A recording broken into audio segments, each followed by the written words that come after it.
미가 6장 6에서 8절 낭독하겠습니다. 내가 무엇을 가지고 여호와 앞에 나아가며 높으신 하나님께 경배할까? 내가 번제물로 일련된 송아지를 가지고 그 앞에 나아갈까? 여호와께서 천천의 순양이나 만만의 강물 같은 기름을 기뻐하실까? 내 허물을 인하여 내 마다들을 내 영혼의 죄로 말미암아 내 몸의 열매를 드릴까? 사람아, 주께서 선한 것이 무엇임을 내게 보이셨나니 여호와께서 내게 구하시는 것은 오직 정의를 행하며 인자를 사랑하며 겸손하게 내 하나님과 함께 행하는 것이 아니냐. 아멘. 설교 후에는 시편 50편 7절 12절을 통해 아삽이 노래한 감사의 제사가 무엇인지를 함께 찬송하도록 하겠습니다.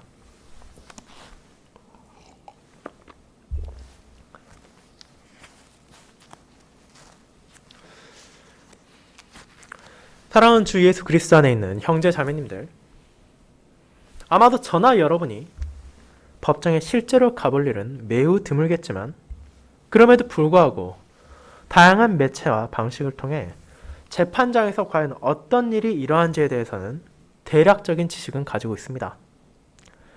각 사건의 경우 조금씩의 차이는 있겠지만 죄인을 다루는 형사사건의 경우 기본적으로 죄를 고발하는 검사와 피고인을 변호하는 변호사가 사건에 대한 이해와 해석을 두고 판사와 증인들 앞에서 논쟁을 이어갑니다. 검사는 피고인이 어떤 죄를 지었으며 그것이 왜 심각한 것인지를 강변할 것이며, 변호사는 왜 이 사람이 그래야만 했는지를 이유를 들거나 혹은 그렇지 않았다고 말하며 최대한 형량을 감소시키거나 더 나아가 무죄를 선고받기 위해 최선을 다할 것입니다. 그 결과 때로는 검사의 구형대로, 때로는 변호사의 주장대로 희비가 갈리는 판결 결과가 나올 것입니다. 그렇게 우리는 누군가가 법정에 간다 하더라도 최소한 1심, 상황에 따라서는 3심까지의 판결을 보기 전까지는 어떤 결과가 나올지 섣불리 예측할 수 없습니다. 하지만 그것이 여호와의 법정이라면 어떻겠습니까? 만약 여러분이 피고인석에 서 있고 그런 여러분을 고소하는 분이 모든 것을 아시는 하나님이시고 그것을 조금의 흔들림이나 부족함도 없는 공의로 판단하신다면 그분 앞에서 피고석에 선 우리는 도대체 어떤 말을 할 수 있겠습니까? 아무리 머리를 굴리고 변명을 하려 한들 그것이 그분 앞에 무의미하다는 것을 알고 있기에 결국 우리는 자신을 낮추고 하나님의 자비만을 구하게 될 것입니다. 그것이 하나님의 전능하심과 지혜로우심을 알고 있는 신자가 보일 수 있는 유일한 자세일 것입니다. 하지만 지식으로는 너무도 잘 알고 있는 이 태도를 실제 삶에서 우리는 종종 잊어버리곤 합니다. 우리가 이 자세를 잊어버리고 살아갈 때 그것이 합당하지 않음을 알면서도 내가 예배에 참석했으니, 내가 헌금을 내었으니, 내가 종교활동에 열심히 참여하고 있으니 잘못된 것이 전혀 없다고 생각하기도 하며 그런 자세로 자신은 의롭다며 너무도 당당하게 하나님 앞에 나아가기까지 합니다. 그리고 이런 죄악은 우리 안에서만 발견되는 것이 아니라 과거부터 지금까지 계속해서 교회 안에 존재하는 약한 모습입니다. 오늘 본문에서 미가는 여호와의 법정의 모습을 묘사합니다. 하나님께서는 자신의 백성들을 선하게 대하시고 그들에게 공의롭게 대하셨지만 슬프게도 언약 백성들 이를 잊어버렸습니다.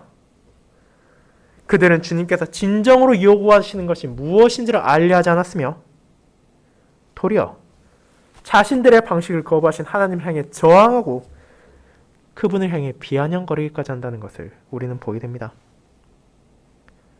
그런 완악한 자들을 향해 주님께서는 그분께서 진정 원하시는 것이 무엇인지를 알려주시며 그 진리 가운데 살아가지 않는다면 그들이 어떤 제사나 예배를 드린다 하더라도 아무 의미도 없을 것임을 선언하셨습니다. 또한 이어지는 가르침을 통해 당대의 유다 백성만이 아니라 신자들의 어떤 시대, 어디에 살건 적용되는 그분의 자녀로서 요구되는 합당한 삶이 무엇인지를 알려주셨습니다. 그렇게 오늘 오전 저는 이와 같은 하나님의 거룩한 가르침을 우리가 무엇을 가지고 여호와 앞에 나아갈까라는 본문을 인용한 제목으로 설교하고자 합니다. 그리고 이를 여호와의 법정에서 보인 언약 백성들의 잘못된 자세와 그런 그들이 진정 보여야 할 삶이 무엇인지를 알려주신 하나님의 가르침으로 나누어 살펴보겠습니다. 첫 번째, 재물의 질과 양으로 여호와께 나아가려 한 언약 백성에 대해 살펴보겠습니다. 형제자매 여러분, 우리가 미가를 통해 보게 된 타락한 언약 백성들, 특별히 그들 가운데 힘이 있는 권력자들과 부유한 지도자들을 향한 여호와의 경고는 준엄하고 두려운 것이었습니다.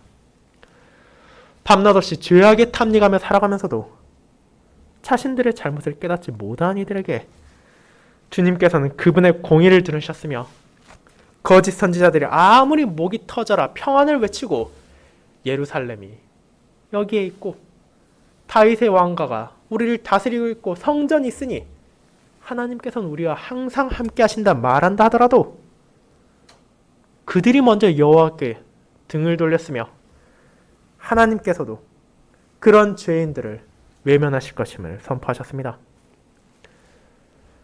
하나님께서 주신 거룩한 직분들인 왕과 제사장, 선지자들이 타락했으며 부패한 그들은 여호와께서 맡기신 양떼들을 바르게 인도하려고 하기는커녕 그들을 착취할 대상으로 여기고 부와 권력, 명성과 같은 세속적인 욕망만을 뒤쫓고 있었습니다.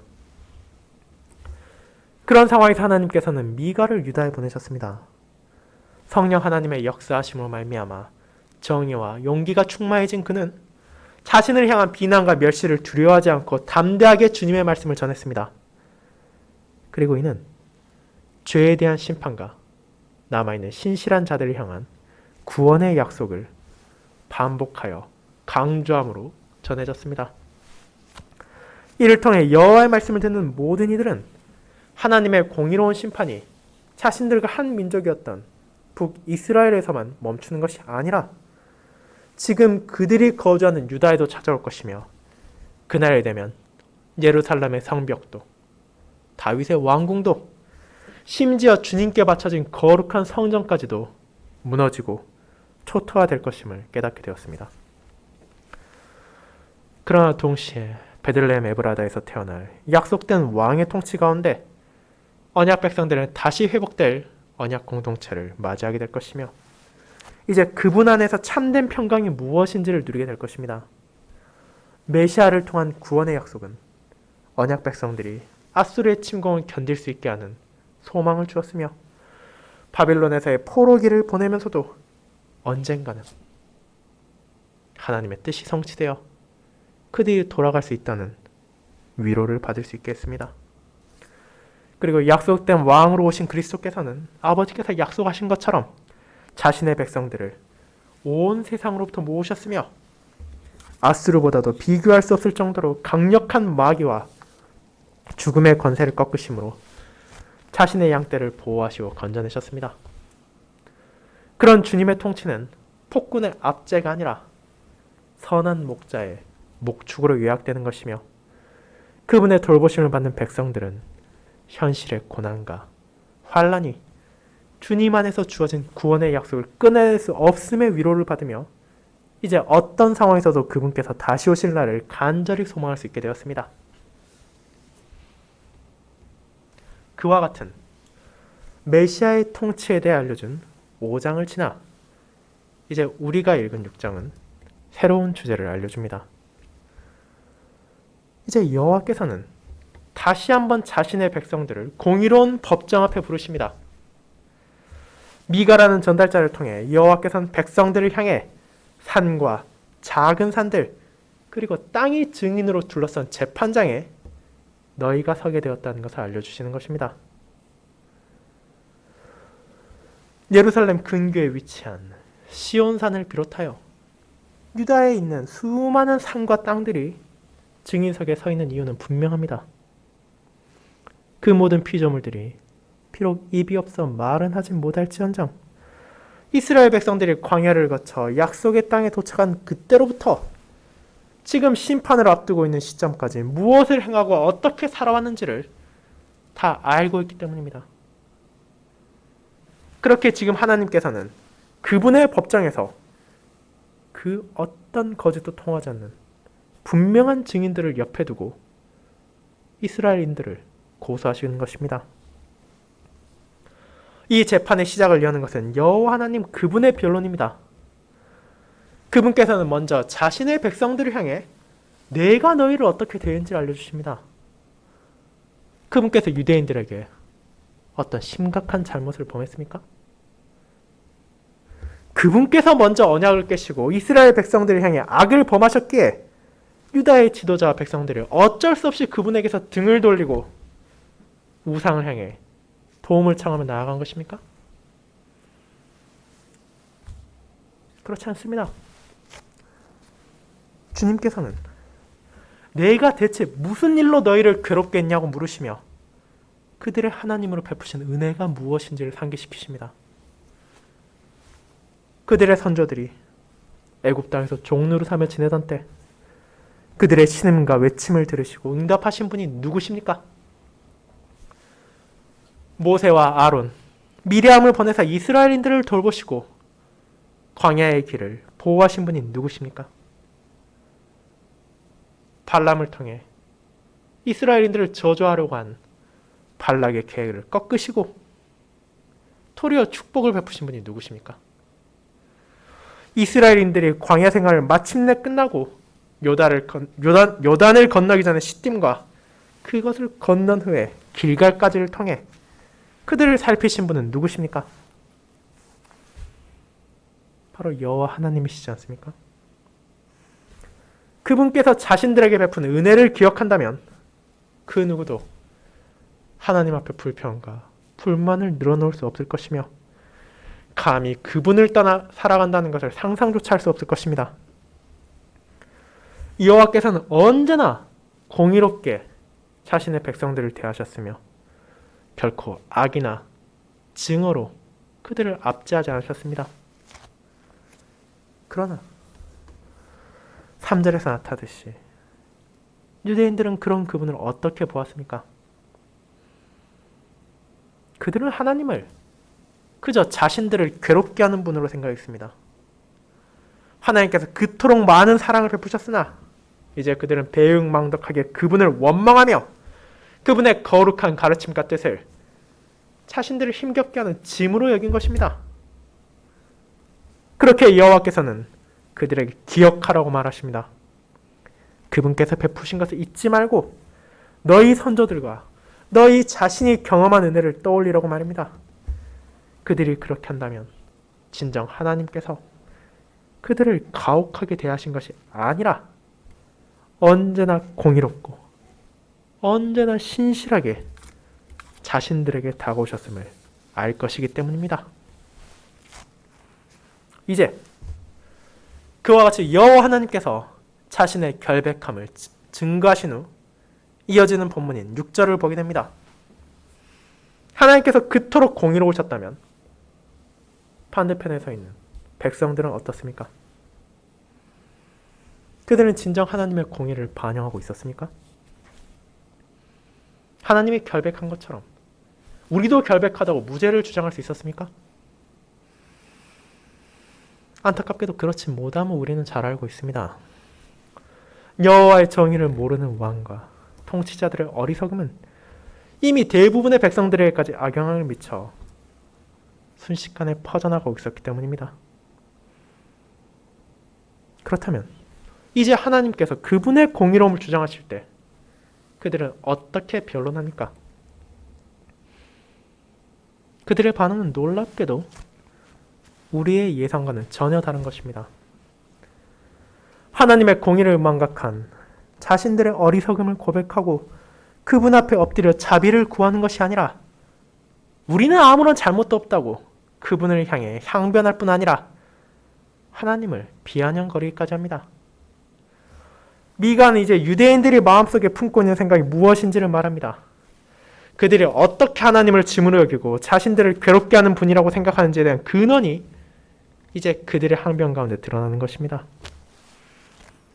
이스라엘 백성들은 하나님을 향해 4가지 질문을 통해 도대체 자신들에게 무엇이 부족했냐고 말합니다. 가장 먼저 나오는 것은 오늘의 설교 제목이기도 했던 내가 무엇을 가지고 여호와 앞에 나아가며 높으신 하나님께 경배할까라는 물음입니다. 이는 당시 언약 백성들이 제사를 통해 하나님께 나아가며 그분과의 관계를 확인했다는 것을 생각하면 특별히 문제가 되지 않는 질문을 보입니다. 그들은 정해진 날에 성전에 가서 예배를 드리며 그 예배에 참석할 때마다 제사장이 제물을 바침을 바라보며 높으신 하나님과 낮은 자신들에 대해 인식할 수 있었기 때문입니다.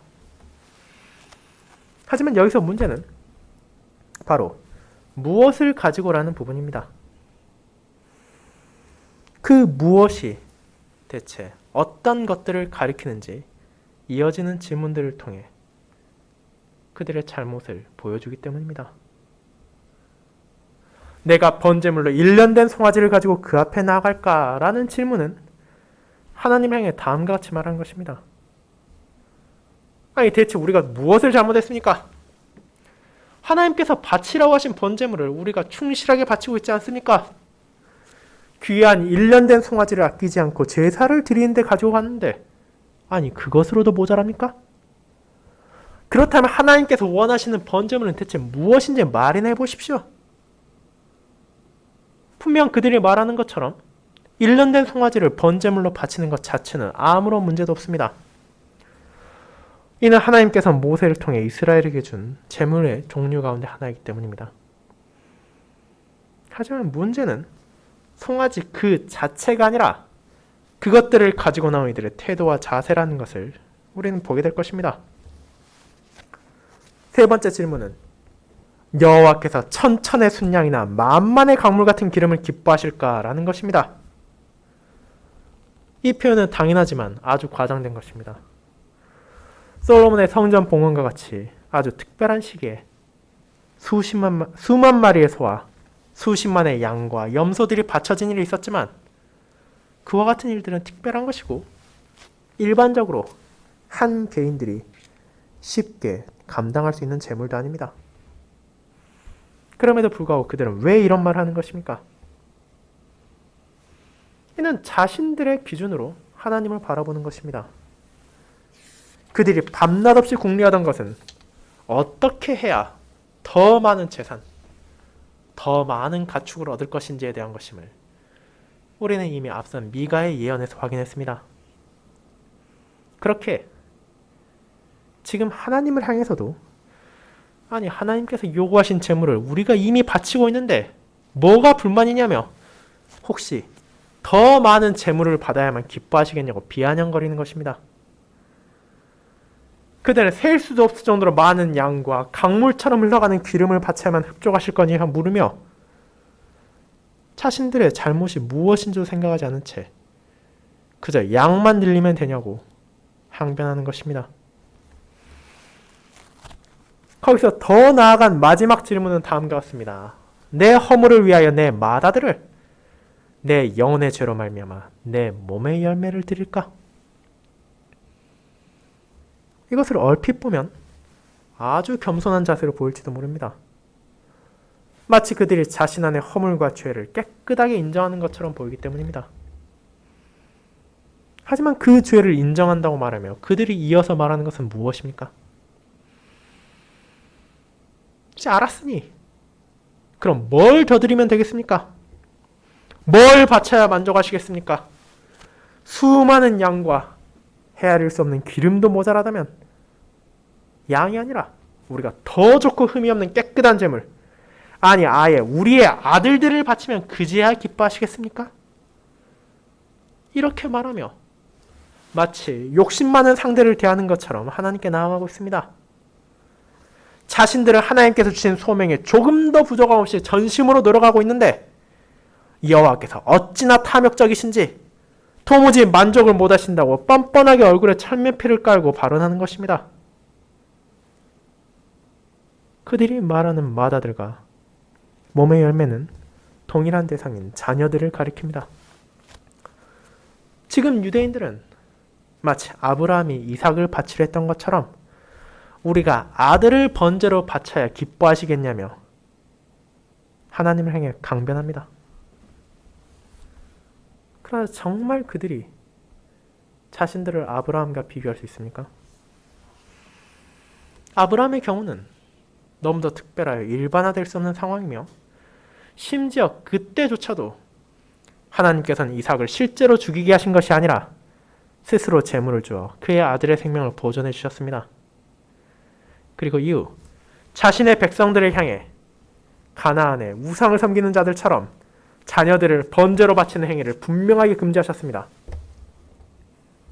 그런데 지금 유대인들은 마치 그런 가르침을 전혀 모른다는 것처럼 말하고 있습니다. 하나님을 암몬의 신 몰렉과 같이 바라보고 있는 것입니다. 당시 몰렉을 섬기던 자들은 실제로 자신들의 자녀를 죽여 제물로 바치곤 했습니다. 그리고 이 우상에 대한 숭배가 이스라엘과 유다에도 스며들었음을 우리는 알고 있습니다.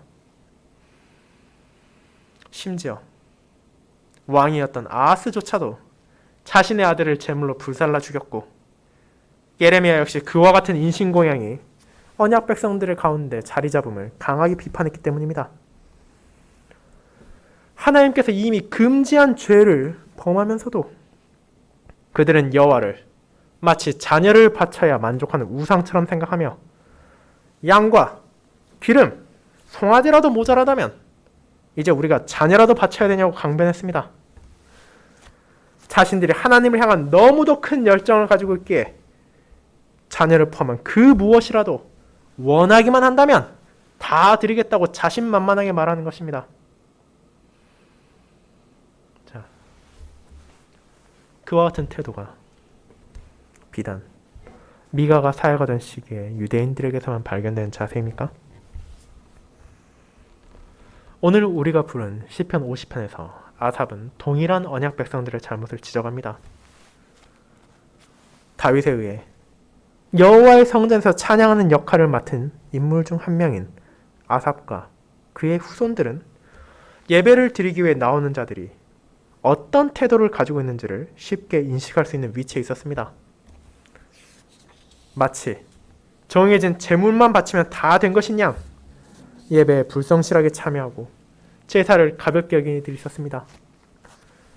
가나안의 다른 우상을 섬기는 것처럼 값비싸고 귀한 제물, 수많은 동물들을 바치기만 한다면 자신들에게 영원한 축복과 은혜가 있을 것이라 생각한 이들이 있었기 때문입니다.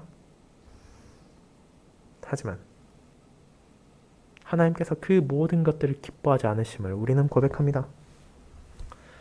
왜냐하면 그분께서 제사를 통해 드러내시는 것은 하나님이 탐욕으로 가득 찬 악한 신이라는 것이 아니라 오히려 그 반대로 자격 없는 자들에게 주어지는 사랑의 손길이며 궁극적으로 그리스도를 통해 주어질 구속의 은혜이기 때문입니다. 또한 유대인들이 지금 말로만 자신의 마다들을 말하며 가장 소중한 것이라도 바칠 것처럼 얘기하면서도 실제로는 탐욕을 멈추지 않을 때 하나님께서는 자신의 독생자를 아낌없이 베푸사 그 아들의 희생제사를 통해 자신의 백성들에게 구약의 모든 제사들이 가리키던 참된 제사가 무엇인지 알려주셨습니다.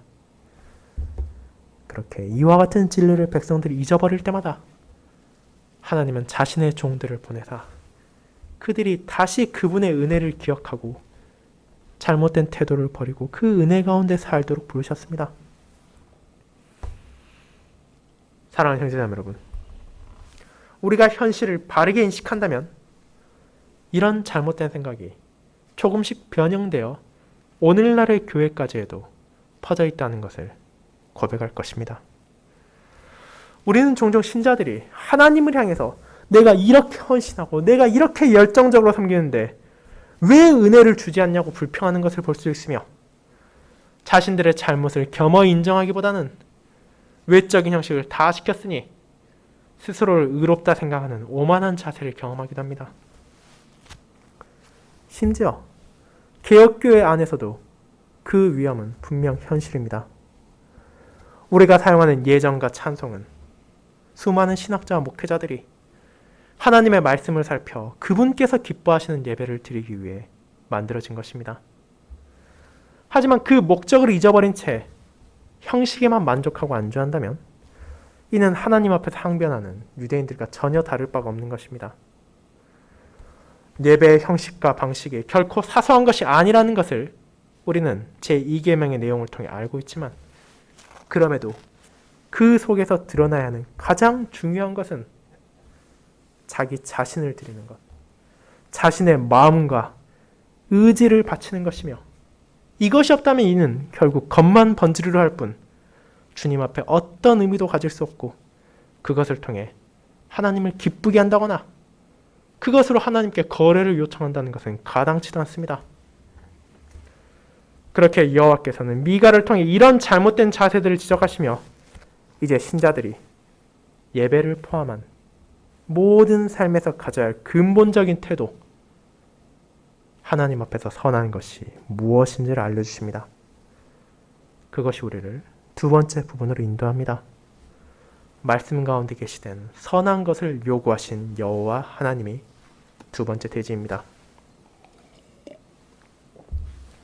성도 여러분, 그렇지만 당시 유대인들만이 아니라 모든 언약 백성들이 하나님께 나아가기 위해 알아야 하는 것은 무엇입니까? 미가는 이것을 8절을 통해 선포합니다. 그것은 하나님의 백성들이 결코 몰랐던 것도 아니며 너무나 복잡하고 어려워 소수의 학자들만이 알 수 있는 것도 아니었습니다. 그렇게 미가는 여호와께서 재물의 수와 질을 문제 삼고 있는 것이냐며 잘못된 점을 항변하던 어리석은 자들을 향해 사람아 라고 부릅니다. 이 사람들아, 너희가 왜 그런 어리석은 말을 하느냐? 하나님께서 정말로 너에게 원하시는 것이 무엇인지를 모르는 것이냐라며 진리를 외면하고 망각한 자들을 향해 진정 필요한 것이 무엇인지를 말합니다.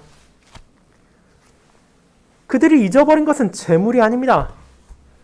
우리는 미가와 동시대에 사역한 이사야를 통해 그 타락하고 부패한 시기에도 제사는 꾸준히 드려지고 있었으며 수많은 재물이 바쳐지고 있었음을 확인할 수 있습니다.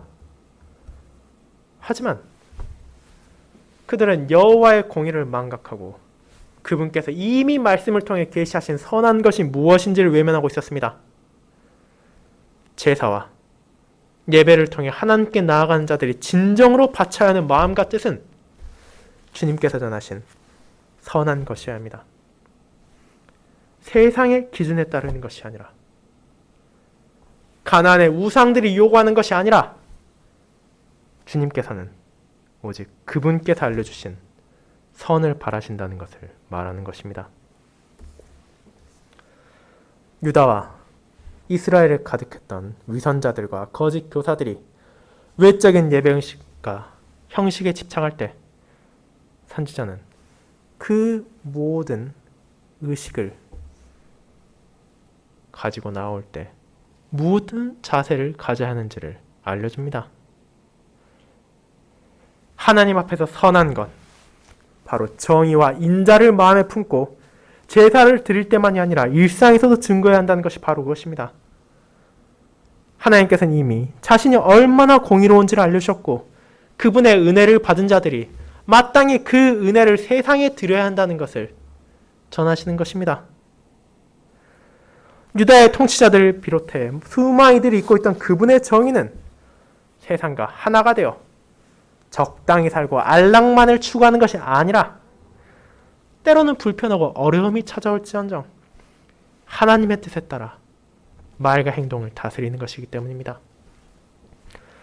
약하고 가난한 자들을 힘이 없다고 무시하며 착취의 대상으로 바라보는 것이 아니라 그들 역시 형제와 자매로서 하나님의 언약 공동체 안에 속해 있음을 기억하고 보호하며 돌보는 것이며 안식일에 예배를 드릴 때마다 그 정의를 깨달으며 매일의 삶에서 하나님의 공의를 증거해야 마땅합니다. 그리고 그런 정의로운 삶을 살아가는 가운데 신자는 마땅히 신실함도 드러내야 합니다. 인자라는 단어로 번역된 헤세드란 히브리어 단어는 하나님과의 언약 관계 안에서의 사랑과 신실함을 가리킵니다. 그것은 언약을 결코 깨뜨리지 않으시며 변하지 않는 아버지의 본성을 가리키고 있을 뿐 아니라 이제 그분의 백성들 역시 하나님께서 베푸신 약속들을 기억하며 자신들에게 주어진 소명들을 사랑해야 한다고 말합니다. 여호와께서는 이미 앞선 6장의 전반부에서 드러나듯이 그 백성들을 공의롭게 대하셨습니다. 그렇게 그분의 백성들 역시 언약 백성들 간에 하나님의 공의를 드러내고 하나님을 향해서는 변하지 않는 사랑과 신실함을 가지고 그분께 함께 나아가야 합니다. 그와 같이 공의와 인자를 행하고 사랑함으로 기꺼이 증거한 이들은 이제 겸손히 내 하나님과 함께 행하는 것이 무엇인지를 알게 될 것입니다. 이 말이 가진 의미는 하나님과 함께 무언가를 한다는 것이 아니라 그분과 함께 걸어간다는 것입니다. 여러분이 누군가 동행한다는 것이 어떤 의미를 가지고 있는지를 생각해 보시기 바랍니다. 이는 그 사람과 같은 길을 걸어가며 보조를 맞춰 나아간다는 것입니다. 그리고 선지자가 단순히 함께 걸어간다는 것이 아니라 겸손히 함께 걸어간다고 말하므로 이제 그 길을 택하는 것이 너희가 아니라 너희와 함께 나아가는 하나님이라는 것을 알려주는 것입니다. 즉, 겸손히 하나님과 함께 걸어간다는 것은 그분께서 알려주신 길을 그분의 방식에 따라 나아가는 것이며 이는 이 땅에서의 모든 삶 가운데 내 뜻과 내 의지를 따르는 것이 아니라 오직 하나님의 뜻을 따라 그분의 길을 나아감으로 드러납니다. 마치 자기 자신이 하나님과 대등한 것처럼 여겨서 내 길을 하나님께 강요하는 것이 아니라 자신을 철저히 낮추고 오직 그분의 길만이 바르며 그분의 소유자들이 나아가야 하는 길로 인식하는 것이야말로 그분을 바르게 예배하고 그분과의 아름다운 신실한 관계를 기뻐하는 삶의 시작이기 때문입니다. 이런 자세를 가지지 않는다면 저와 여러분이 어떤 헌신과 봉사를 보일지언정 그것은 참된 것이 아니며 하나님 앞에 선한 것이 될 수 없을 것입니다. 그렇다면 그 길을 나아가는 것이 어렵고 험난하여 언약 백성들에게 불가능한 것입니까? 그렇진 않습니다. 미가가 그들을 질타하며 주께서 선한 것을 이미 보이셨다고 말한 것은 그분의 은혜 가운데 실제 그 삶을 살아갈 수 있음을 내포하고 있습니다. 그리고 이 땅에 오신 주, 우리 주 예수 그리스도께서는 그 길을 하나님과 함께 나아가는 것은 오히려 어둠이 아니라 빛 가운데 안전하게 나아가는 것이라는 것을 다음처럼 말하셨습니다. 예수께서 또 말씀하여 이르시되 나는 세상의 빛이니 나를 따르는 자는 어둠에 다니지 아니하고 생명의 빛을 얻으리라. 요한복음 8장 12절입니다. 하나님의 길에서 그분과 함께 나아가지 않는 자는 어둠 가운데 멸망으로 가는 것을 모르면서도 마치 그 길이 최고이며 그 길이 가장 안전한 것처럼 고집을 부리지만 아버지께서 우리에게 전해주신 진리에 따라 겸손히 그분과 동행하는 자는 그분의 길의 끝에서 기다리는 참된 생명과 영광을 함께 할 것입니다. 사랑하는 성도 여러분, 이제 우리는 여호와 앞에 우리가 무엇을 가지고 나아가야 하는지 더 이상 의문을 품을 필요가 없습니다. 어떤 귀한 재물을 바쳐야만 그분께서 우리를 기뻐하실지 염려할 필요도 없습니다. 이스라엘 백성들이 그분의 공의를 기억하길 원하신 하나님께서는 우리 역시도 그분의 공의를 기억하며 그분의 언약에 신실한 자세로 나오기를 바라시기 때문입니다. 아삽은 이를 시편 50편에서 다음과 같이 노래합니다. 감사로 하나님께 제사를 드리며 지존하신 이에겐 내 서원을 갚으며 환난 날에 나를 부르라. 내가 너를 건지리니 내가 나를 영화롭게 하리로다. 감사로 제사를 드리는 자가 나를 영화롭게 하나니 그의 행위를 옳게 하는 자에게 내가 하나님의 구원을 보이리라. 그렇게 하나님의 소유가 된 백성들은 이제 자신을 주장하는 것이 아니라 그분의 뜻을 받아들입니다. 나의 길을 나아가기 위해 고집을 피우는 것이 아니라 겸손히 하나님과 동행하며 그분께서 비추시는 생명의 빛을 즐거워합니다. 그리고 이 모든 것들을 억지로 하는 것이 아니라 사랑과 기쁨으로 할 것입니다. 왜냐하면 그것이 진정 우리에게 선하고 마땅한 것이기 때문입니다. 물론 이와 같은 자세를 우리의 능력만으로는 보일 수 없습니다. 우리가 죄된 본성을 의지한다면 선한 것은 고사하고 미가 시대의 유대인들처럼 하나님을 향해 자신의 교만함을 드러낼 것이며 그분 앞에 죄악을 드러내면서도 당당하게 그것이 옳은 것인 양 생각할 것입니다. 하지만 여호와께서 자신의 백성들에게 베푸신 것은 말씀을 통한 진리만이 아니라 그것을 실제 생활에서 행할 수 있도록 역사하시는 그분의 영까지도 포함됩니다.